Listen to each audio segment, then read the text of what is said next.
Hello, Gene Schwimmer here. Welcome to today's vlog. Yesterday I spoke about Israel's plan to annex a portion of Judea and Samaria. 30% of Judea and Samaria, also known as the West Bank. Israelis call the area by its proper historical name, which is Judea and Samaria, two former provinces of the ancient kingdom of Israel. The point that I made, well, I made 2 points yesterday. Number one, this is being done with the United States blessing, the Trump administration's blessing, provided that Israel agreed to certain terms, which basically is to agree to the Trump peace plan, most important of which is that in the remaining for the remaining 70% of Judea and Samaria, that the Israelis agreed to negotiate with the Palestinians, Palestinian state in that area, but also recognizing that the Palestinians don't want to negotiate, and it doesn't look like they ever will. And as I mentioned yesterday, it's not really about borders. Not really about borders. It's not about borders. The Palestinians refuse to accept the existence of a Jewish state within any borders. All the previous negotiations broke down on that point, on the inclusion of a clause in any agreement that says that this settles all the matters and it recognizes Israel's permanent presence, existence as a Jewish state. The Palestinians have not agreed with that. They will not agree with it, I believe.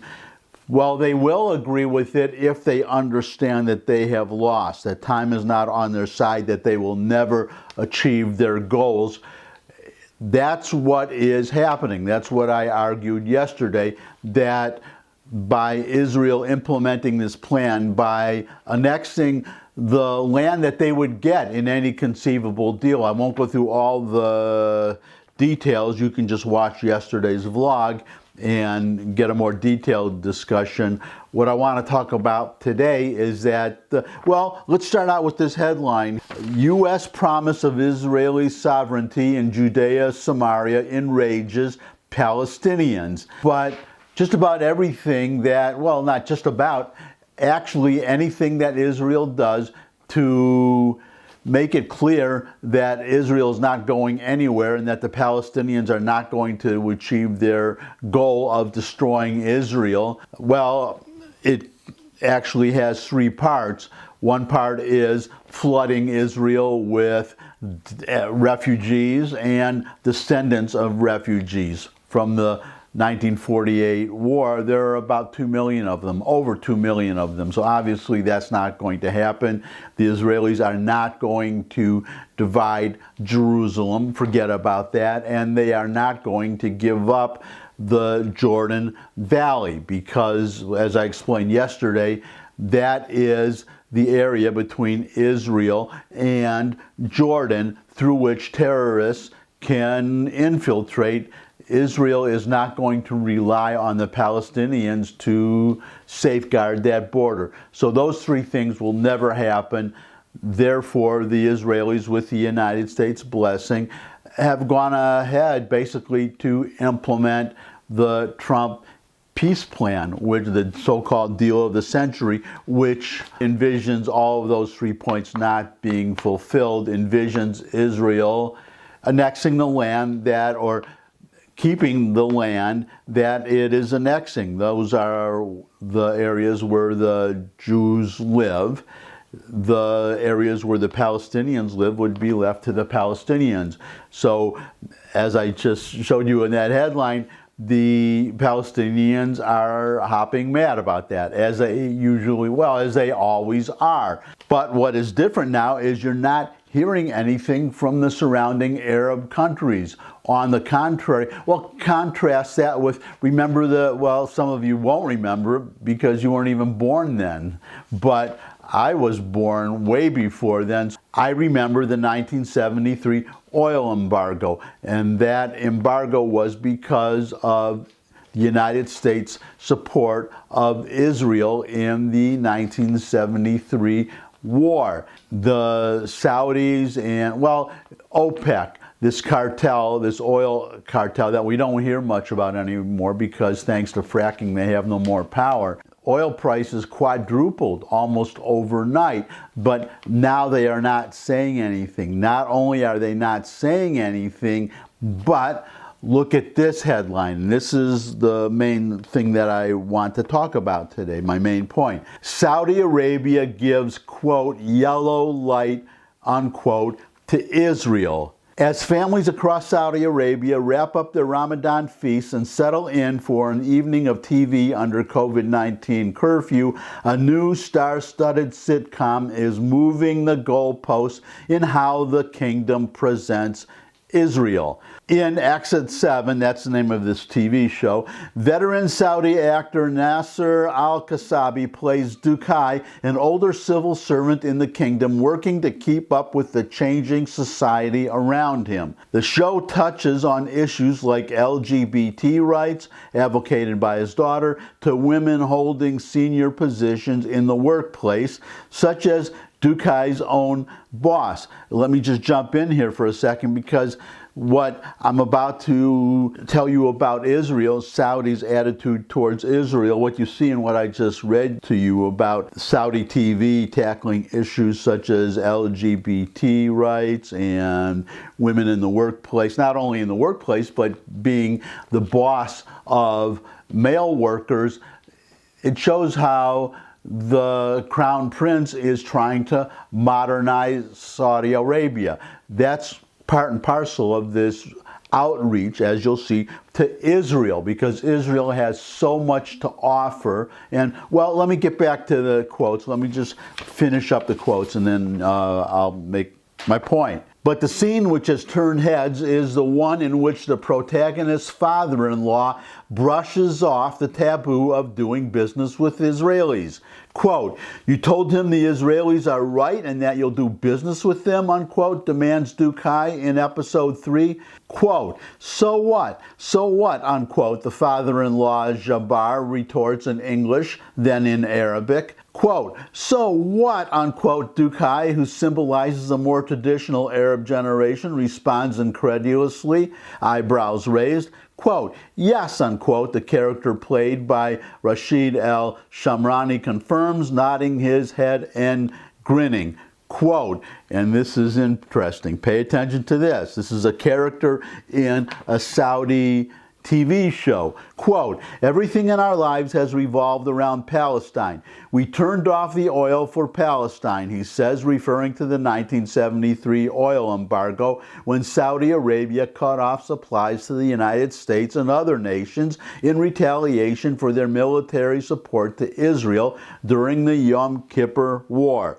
Jabbar continues, complaining that money spent on paying the salaries of the Palestinian Authority, which administers the West Bank, would have been better spent on priorities at home. Quote, "And whenever they find an opportunity this small," unquote, he says, holding his fingers a sliver apart, quote, "they attack Saudi Arabia," unquote. And what Jabbar, the character Jabbar, is referring to here, obviously, is the Iraq War, the Iraq invasion of Kuwait, and from there threatening Saudi Arabia. In that war, the Palestinians sided with Saddam Hussein and Iraq. That is what Jabbar is talking about specifically. I would also add, personally, because I have some Arab friends, and one of them said about the Palestinians that the Palestinians will take money with one hand, stab you in the back with the other. That is how the Arabs really feel about the Palestinians. They pay lip service to supporting the Palestinians because they are afraid, or they were afraid of, well, rioting in the streets of the so-called Arab street, how they would react if the leadership did not side with the Palestinians. But as you can see from this TV show, at least in Saudi, well, not just Saudi Arabia, the Emirates too, such as Bahrain. A number of Arab countries, they have restrictions or prohibitions on traveling to Israel. Bahrain says no problem. If you want to go to Israel, that's fine. There was a Saudi journalist, I reported this in an earlier vlog some time ago, a Saudi journalist who visited Israel, a Saudi journalist actually who has studied Hebrew, who has a great interest in and affection for Israel, went to Israel and speaks openly about it. My point being that time is not on the Palestinian side. They can run to the International Criminal Court, which is another point that bears mentioning, which is that all the support that the Palestinians are getting, they're getting it from Europe and from the West, which is ironic and interesting and really puzzling unless you have these Western countries possibly in many cases, certainly anti-Semitic, just hate Israel. Meanwhile, you see example after example. I've been meaning to do a series of updates on this, but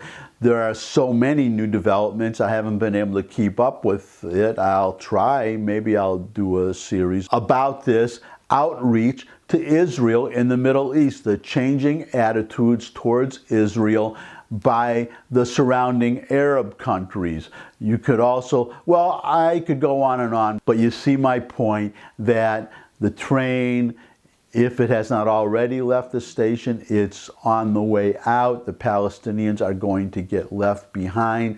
The Arabs, the other Arabs, are just fed up with Palestinians because, as I said, they side with the wrong people in a war, and most of all, they refuse to accept the only kind of deal that they would get from Israel. They refuse to normalize relations with Israel. The Arabs in the West Bank could be, well, they did for 20 years between 1967 and 1989, the first Intifada. That means rebellion in Arabic.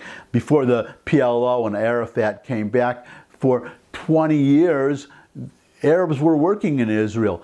I was in Israel in 1968, a year after the 67 war. I was on a tour bus. You could travel to the Arab areas, to the conquered areas, and you could see the beginning of a tourist industry. You could see relations between Israel and the Palestinians.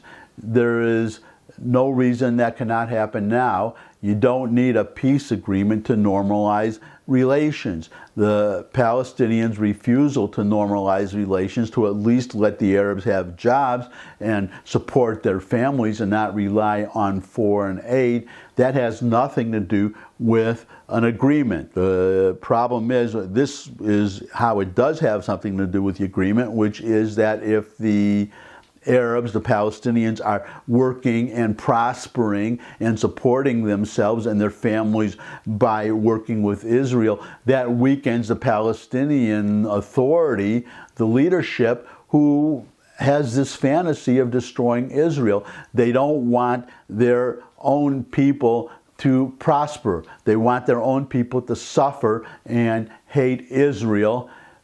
I'll just leave it there for today. As usual, thanks for stopping by. Thumbs up if you like this video. Share it with anybody you think would also like the video. If you have any comments, there's a comment section below the video. You can also put any questions you might have there, suggestions for future topics. I would love more people to subscribe, so subscribe, and finally come back and see me again. I look forward to seeing all of you again, and until I do see all of you again, bye.